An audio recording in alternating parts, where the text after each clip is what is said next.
Qu'est-ce que c'est? C'est une Bible? Tu lis la Bible, Ringo? Pas tous les jours. Au large biblique. Le podcast qui explore la Bible.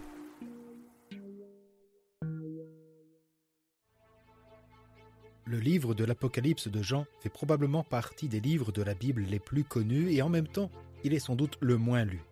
Le mot « apocalypse », utilisé dans le langage courant, évoque l'idée d'une fin du monde et d'un événement des plus catastrophiques. Mais ce livre de la Bible annonce-t-il la fin du monde ou bien la fin d'un monde? Fait-il référence à des événements passés ou à un avenir? C'est en nous plongeant dans ce livre que nous allons répondre à cette question. D'hier à aujourd'hui, que nous dit le livre de l'Apocalypse? Bienvenue à toutes et à tous. La dernière fois, je vous ai présenté l'ensemble de la série et donc, après cette introduction, nous allons nous intéresser au livre de l'Apocalypse de Jean lui-même. C'est notre premier épisode dit exégétique. Avant tout, il convient pour mieux comprendre cet écrit de le situer dans son contexte, ou plutôt même dans ses contextes, le contexte historique dans lequel il a été écrit, c'est ce que nous verrons dans un autre épisode, mais aussi le contexte littéraire qui va nous intéresser aujourd'hui.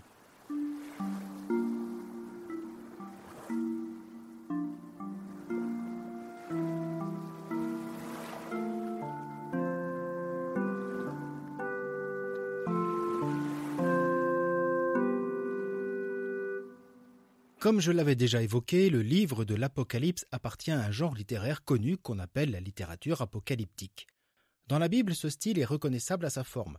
Une révélation divine advient, en vision généralement, à un personnage reconnu, un héros d'autrefois, Enoch le patriarche, Esdras le scribe, Moïse, etc.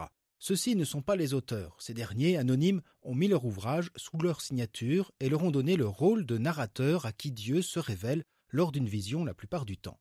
Ce qui confère au livre une autorité, et dans ces récits, le visionnaire a ainsi accès à la connaissance de Dieu quant à son dessein. Les visions concernent soit l'origine de la création, soit le jugement dernier, en cela les contenus divergent, mais demeurent toujours un appel à la fidélité à Dieu. Un autre élément commun à cette littérature est son langage très imagé, parfois obscur, pour parler de la vision indescriptible de Dieu et ou de l'avenir du peuple. Généralement, il est question de combats menés par les anges ou le Messie contre les forces du mal. Mais d'où nous vient cette littérature apocalyptique ?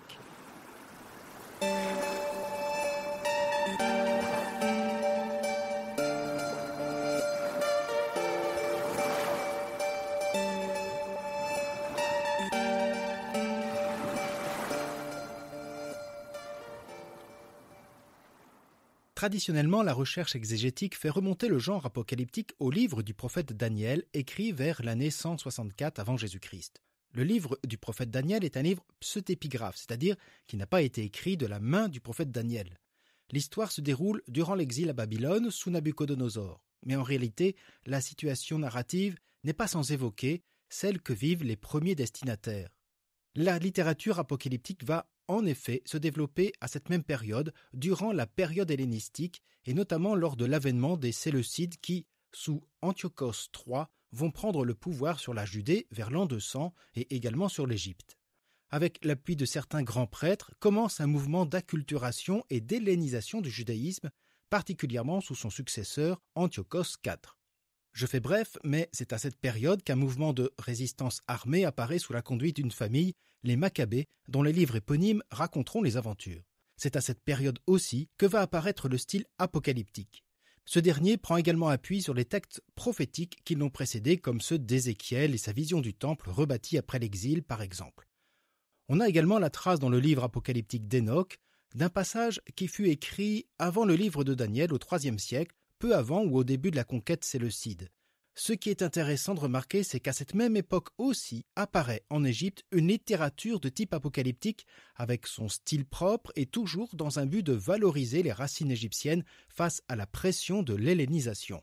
Le style apocalyptique s'inscrit dans ce discours qui refuse de se soumettre à la culture dominante et dominatrice. L'historienne Marie-Françoise Basselès parle d'une littérature de résistance et de consolation qui va perdurer après la période hellénistique jusque sous l'occupation romaine des 1er et 2e siècles de notre ère.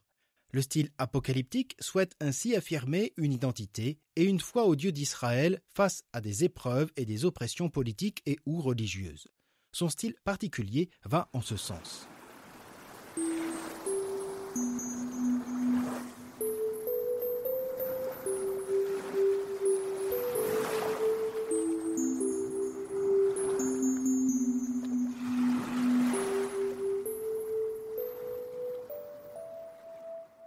Le langage particulier apocalyptique tient à son but, affirmer une identité et rappeler le dessein du Dieu d'Israël. Ainsi, face à l'anthropomorphisme des divinités grecques, les apocalypses juives vont, à contrario, privilégier un véritable bestiaire quasi fantastique, l'usage de symboles des nombres, etc., et feront de nombreuses références aux images des textes sacrés de la Torah et des prophètes. De même, le style apocalyptique veut se distinguer de la conception gréco-romaine cyclique du temps et de l'histoire. Dans cette dernière, toute perturbation devrait être réparée pour revenir à un état quasi identique à l'origine. Le sens linéaire de l'histoire et du temps dans les apocalypses juives insiste davantage sur le déploiement de l'histoire et du temps, c'est-à-dire sa fin, son but, son accomplissement que Dieu seul connaît, mais qui dans cette littérature donne à voir et révèle en particulier à son peuple via l'intermédiaire d'un prophète visionnaire. Le scénario apocalyptique que j'ai un peu évoqué précédemment fait toujours état d'un drame qui vient bouleverser l'ordre divin, le plan social, politique ou religieux dans lequel les croyants souffrent. Dans ce contexte d'oppression et de violence terrible, que les textes apocalyptiques dénoncent de manière figurative, l'élimination de ce mal ne pourra se faire paradoxalement que par la violence, le combat, la destruction de l'ennemi, mais tout ceci ne sera pas du fait des hommes, mais de l'initiative de Dieu par son Messie. Ainsi on lira le combat du Messie ou de l'ange Michel d'ailleurs contre le diable et les démons. Les individus quant à eux sont invités à vivre la patience, l'espérance, ayant la certitude de cette finalité, c'est-à-dire de l'intervention divine.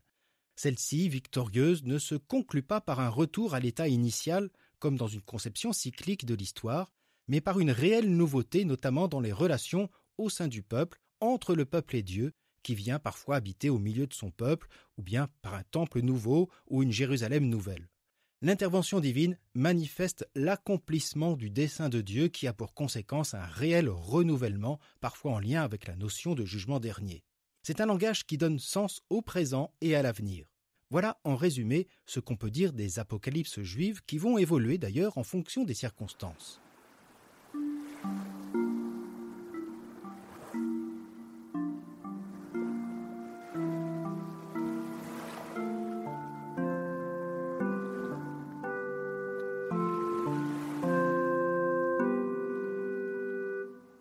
Si l'on parle d'un style apocalyptique, tous les récits ou passages apocalyptiques ne racontent pas la même chose ou n'ont pas le même contenu.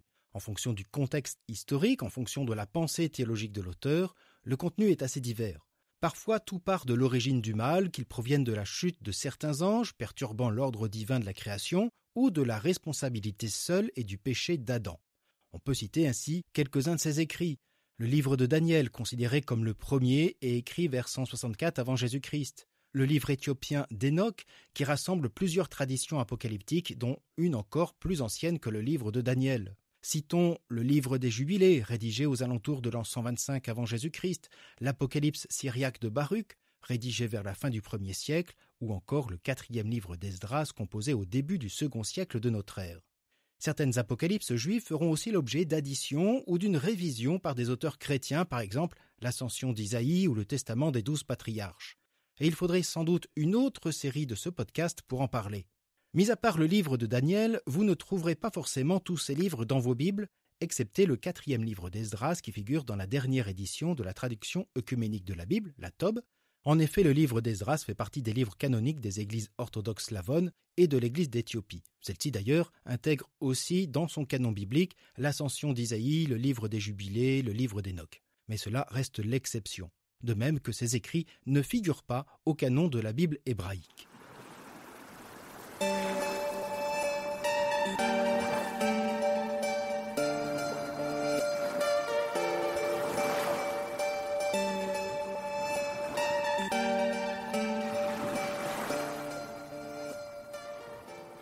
En effet, la pluralité et la multiplicité de ces écrits, très courus par certains groupes, notamment ceux proches du gnosticisme, ne fit pas l'unanimité dans le judaïsme ni dans le judéo-christianisme.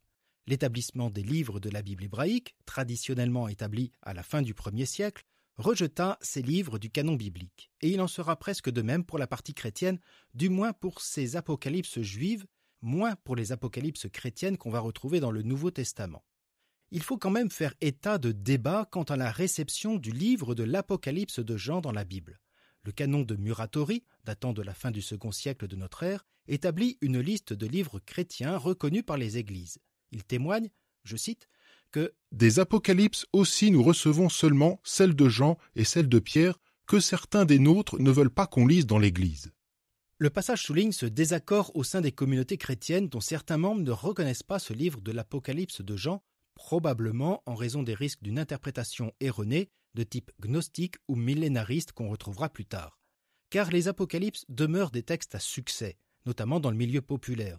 Et comme on le verra avec les écrits chrétiens, il y a une certaine défiance vis-à-vis d'une interprétation littéraliste des apocalypses juives ou chrétiennes qui voyaient la parousie et la fin du monde à chaque catastrophe politique ou à chaque événement de la nature.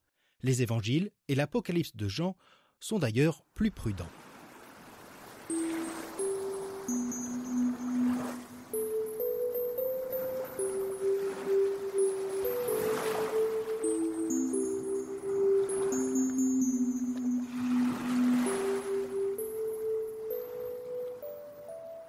La première mention de l'existence d'apocalypses chrétiennes nous est donnée par Paul. Dans sa première lettre aux Thessaloniciens, il associe le langage apocalyptique à la parousie, c'est-à-dire au retour du Christ sur terre pour le jugement définitif et l'accomplissement du règne de Dieu. Lui-même, le Seigneur, au signal donné, à la voix de l'archange et au son de la trompette de Dieu, descendra du ciel. Alors les morts en Christ ressusciteront d'abord. Ensuite, nous les vivants qui serons restés, nous serons enlevés avec eux sur les nuées, à la rencontre du Seigneur dans les airs, et ainsi nous serons toujours avec le Seigneur. Le discours apocalyptique de Jésus dans l'évangile de Marc sera plus développé. Rédigé aux alentours de l'an 70 de notre ère, cet évangile se situe dans un contexte où les communautés chrétiennes ont été marquées par les persécutions à Rome, mais aussi par la révolte juive à Jérusalem qui verra la chute du temple. L'Apocalypse de Marc est en quelque sorte une anti-apocalypse, dans le sens où elle distingue bien les événements, décrits comme un bouleversement politique, de l'avènement victorieux du Christ. En résumé, le discours affirme qu'il y aura bien des guerres et des rumeurs de guerre. Ne vous alarmez pas, il faut que cela arrive, mais ce ne sera pas encore la fin. Et on pourrait aussi ajouter l'évocation des persécutions à subir qui ne sont pas le commencement de la fin. Tout cela n'annonce pas le jugement dernier. Il met en garde ces communautés contre tout messie faisant des prodiges. Ce ne sera pas la fin. Cependant, cette finalité advient dans l'inattendu, sans signe précurseur, dans un bouleversement cosmique. Mais ce jour ou cette heure, nul ne les connaît. Ni les anges du ciel, ni le Fils, personne sinon le Père. Prenez garde, restez éveillés, car vous ne savez pas quand ce sera le moment. L'Apocalypse de Jean reprendra cette même prudence, mais de manière moins explicite. La fin, la victoire finale n'arrive qu'au bout d'un certain processus d'événements assez long qui concerne à la fois la création et les peuples. Ce sont les 7 sceaux, puis les 7 trompettes, puis les 7 coupes, etc., qui font patienter le lecteur jusqu'à l'annonce de la victoire définitive du Christ céleste. L'Apocalypse de Jean va reprendre, sans les citer explicitement, certains passages des apocalypses juives. Et comme dans l'évangile de Marc, celles-ci vont être réinterprétées ou même critiquées, dans un certain sens, pour prendre en compte l'aspect chrétien de la révélation et notamment l'événement de la croix. C'est ce que nous allons découvrir au long de nos épisodes et de notre approche de l'Apocalypse de Jean. D'ici là, n'hésitez pas à partager cet épisode autour de vous et à écouter dès demain le second volet de notre série qui vous fera découvrir les liens, les rapprochements ou les contradictions entre le livre de l'Apocalypse et ses références dans la culture, notamment dans la pop culture, comme nous y introduira Winnie, un épisode très éclairant. Je voudrais remercier particulièrement aussi la bibliothécaire du CIRDIC, le Centre d'initiative pour les relations et le dialogue entre juifs et chrétiens, qui, durant leur confinement, m'a permis d'obtenir des articles éclairants et nécessaires à cet épisode. À toutes et à tous, je vous souhaite une bonne journée, une agréable soirée, et je vous dis à bientôt sur Au Large Biblique.